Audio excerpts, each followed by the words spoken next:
says to the Philippians, do everything without whining or disputing, grumbling or disputing, or complaining. And I think the best way to learn is from mistakes.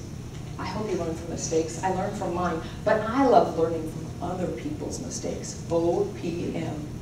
And I love learning from stories from the Bible, because they're real people, they're relative today, and my story doesn't last in the book for millennia. Now, do you remember Moses? He was called by God to lead the Israelites out of Egypt when they were in slavery. And they were supposed to go to Canaan, across the desert. And Canaan was only an 11-day trip. He had to lead 2 million whining Israelites for 11 days. They complained that they had no water. God brought them out the rock. They complained that they had no food. He rained manna from heaven, and he flew in millions of quail that don't ever exist in that area. Again, it was an 11-day journey. It was almost like us driving across the state to Sioux Falls. But they had a complaining, whining spirit, and they had to mature. That trip took them 40 years. Let me say that again. 40 years. I was on that 40-year journey. Because I had that complaining, whining spirit. Now you've heard of the historical timelines. There's what? Paleozoic, Precambrian. I'm going to take you back to the 80s. Pre-compact disc.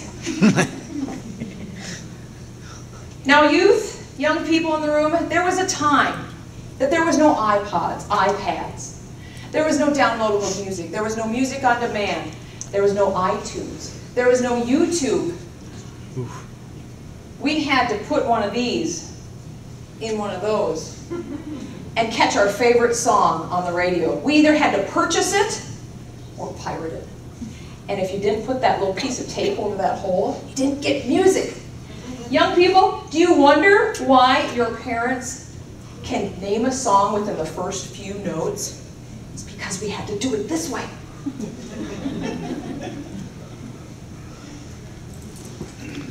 Again, I grew up in the 80s, and music defined me. It built me, and I chose that. Now, the music that I listened to wasn't that healthy. What were some of the songs we used to listen to? I Wanna Rock, Pour Some Sugar on Me, Def Leppard, Nasty Boys, Janet Jackson, and those are the clean ones, really. And it hasn't gotten any better. Some of the current music is Red Solo Cup, I Don't Even Know My Last Name, Carrie Underwood. Now I know where she's going with that song, but it leads us down that path. My goal when I was in high school was to graduate, go on and get a college degree, and become this corporate business woman. I had this amazing dream. Well, I stepped foot in that college and realized there's a lot of fun going on. I had a boyfriend, developed some circles of friends. Well, remember, I had that complaining, whining spirit. So that relationship fell apart. And then I fell apart. Suddenly, I found myself with lesser friends and alone.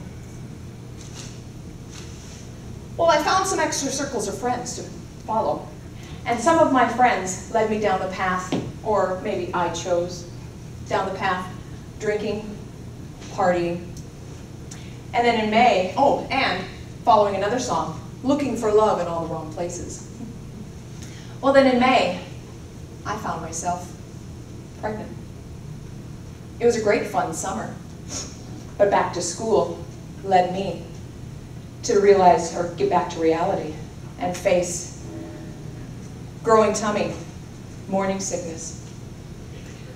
Well, I knew I had to do something, and abortion wasn't a choice. Adoption. What's that all about? I met with a counselor. We walked through the options, and I chose to choose a family or a couple who couldn't have children, and then let them start their family with mine. My counselor said, "Have you told your family yet?" I had to tell my parents and my younger brother and sister, Mom, Dad, I'm pregnant. Well, we walked through the emotion of the pregnancy, the embarrassment. We walked through labor, delivery. And that last day in the hospital, I got to hold her and dress her and name her. And then we said goodbye until we both grew up. I hope to meet her someday. Now, I wish I could tell you that from that day, I made a turning point and did a complete 180 in my habits and my choices. But no, I still had a few more years of stupid relationships, more feeding my mind with that music. That was 1990. I moved to South Dakota in 1995. Not that that was the epiphany of all changes. But 9 months after I moved to South Dakota, I met that bald man in the back. Not Dwayne, Chris. And I married the man with the patience of a saint. He let me mature. Because not only did I have this baggage of a complaining spirit, a low self-esteem, but now I added grief, loss, guilt, and I trudged all this right into our marriage. Well, he let me mature, like I said, and I discovered the gift, well, maybe the magic of finding positive books, better music, filling my mind with speakers like you're hearing today.